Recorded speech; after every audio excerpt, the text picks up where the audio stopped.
La propolis, c'est un produit extraordinaire que les abeilles fabriquent à partir de la résine de bourgeons de certains arbres. Elles l'utilisent pour renforcer la partie supérieure des rayons, pour la rigidifier et améliorer l'attache à leur support, mais en même temps, c'est un désinfectant. Donc elles s'en servent pour désinfecter et pour colmater aussi, pour tout jointoyer et pour couper les courants d'air. Et donc c'est sur ce dernier facteur que les apiculteurs vont jouer pour récolter la propolis à l'intérieur de la ruche. Comme on a remarqué qu'elle l'utilisait pour attacher la partie supérieure des rayons, on va essayer de récolter à cet endroit-là. Donc au niveau de la ruche, en dessous du toit, dans une ruche ordinaire, on a un couvre-cadre qui est un premier couvercle. Eh bien, à la place du couvre-cadre en bois, je vais placer une grille à propolis. Il y a différents types de grilles à propolis. Ça, c'est une grille à propolis qui est très souple, très fine.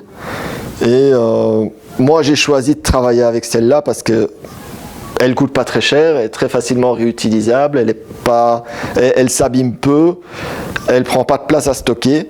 Il y a d'autres grilles à propolis qui sont beaucoup plus rigides, qui sont comme une plaque avec juste des petits traits. Donc c'est une grille avec toutes des petites fentes. On met ça au-dessus de la ruche et donc les abeilles se retrouvent en plein courant d'air et de toute façon elles vont remettre une couche de propolis pour boucher les petites fentes. Et je la place en général, on va dire après la récolte de colza. Donc, et les abeilles vont plutôt, et je la retire avant les traitements d'été. Donc, pour pas justement que la propolis soit contaminée par les traitements qu'on va faire dans la ruche. Donc on récupère en fin de saison toutes les grilles à propolis sur toutes les ruches. On les met au congélateur et une fois que la propolis est congelée, elle est beaucoup plus cassante. Et quand je vais plier la grille au-dessus d'une feuille de papier, je vais avoir toutes des petites paillettes de propolis, mais j'ai aussi un petit outil qui me permet de les pousser au dehors si toutefois ils devaient être récalcitrants.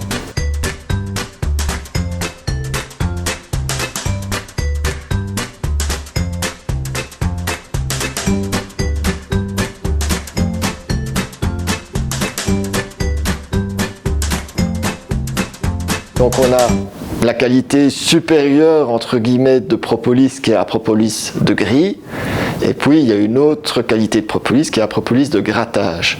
L'apiculteur en hiver, quand il a récupéré, quand toutes ses hausses sont stockées, qu'elles sont vides dans son entrepôt, il va gratter tous les cadres de hausse. Donc sur tous les cadres de hausse, au-dessus, on a une petite couche de mélange de cire et de propolis. La propolis, c'est une résine naturellement qui est intéressante parce qu'elle a beaucoup de propriétés antimicrobiennes, antibactéricides, etc., etc. Donc qui peut être utilisé un produit un peu santé. Et c'est vrai qu'aujourd'hui, il y a beaucoup de firmes paramédicales qui utilisent la propolis dans leurs produits.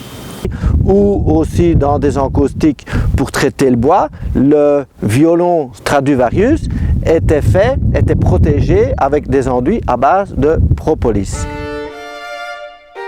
En matière de propolis, ici dans la région, on récolte principalement de la propolis qu'on dit brune. C'est une propolis qui vient principalement du peuplier. Maintenant, il y a d'autres sources de propolis, mais qui sont quand même de moindre importance. Mais il faut savoir que dans d'autres régions, par exemple le Brésil, on trouve de la propolis verte, on trouve de la propolis rouge.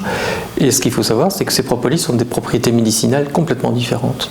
Enfin, elles ont toutes cette capacité, entre guillemets, bactéricide, antivirus, etc., etc. Mais concrètement, dans certains cas d'application, il vaut mieux privilégier une propolis plutôt qu'une autre. Donc ça, c'est une première chose. Alors, il faut quand même savoir que les gens qui utilisent couramment de la propolis, c'est comme un antibiotique. Il faut vraiment, quand on en utilise de façon assez régulière, il y a une accoutumance de l'organisme. Alors, ce qu'on conseille dans ce cas-là, c'est éventuellement d'alterner le type de propolis.